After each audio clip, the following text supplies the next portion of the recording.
Now this is quite worrying. Let's begin.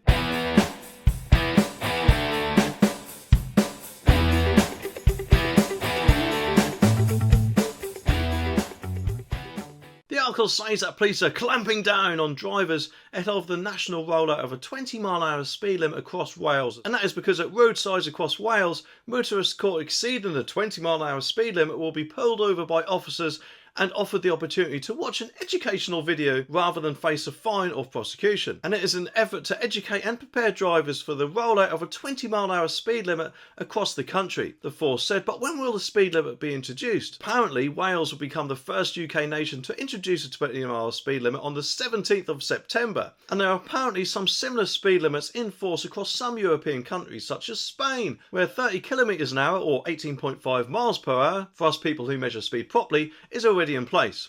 But where will the 20-mile-an-hour roads be? Well, apparently they will be in place on what is called restricted roads, which includes those where streetlights are placed no more than 200 yards apart and in residential and built-up areas with high pedestrian activity.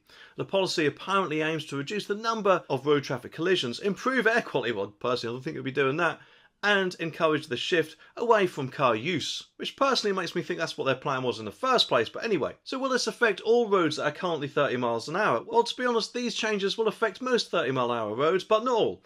This legislation apparently changes the default speed limit on restricted roads, which are generally residential or busy pedestrian streets with streetlights. But not all 30-mile-an-hour roads are restricted roads, and those remain at 30 miles an hour and will be signposted, which to me sounds like they will definitely not be the majority. For restricted roads, local authorities and the two-turn road agencies can also make exceptions to the default speed limit in consultation with their communities.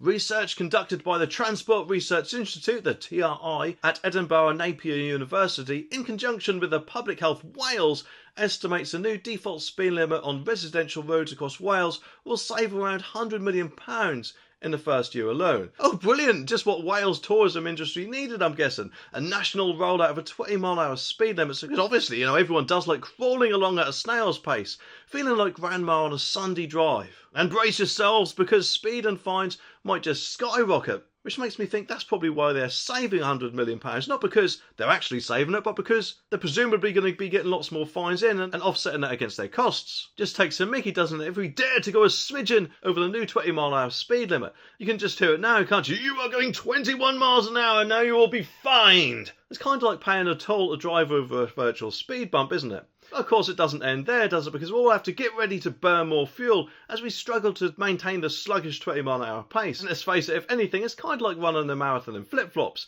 exhausting and inefficient. And the reason why it uses more fuel at 20 miles an hour is because you're driving in a lower gear and therefore making the engine work harder. Unless, of course, you're in an EV, which apparently they are more efficient at lower speeds. That's a strange coincidence, isn't it? For the 2030 deadline of banning all new petrol and diesel cars. I just hope, personally, that does not roll out over here. A lot of people in Wales don't complain about it. I'm guessing it probably will do sooner or later. And who knows, the rest of the UK. But of course, let's not forget all those eco-idiots out there who will no doubt be rejoicing in the idea of more fumes in the atmosphere. And no doubt will be starting who knows how many protests when they find out just how much more fumes that might be. What might be our saving grace, though, is in this video where apparently there's been a U-turn which could make all us drivers happy.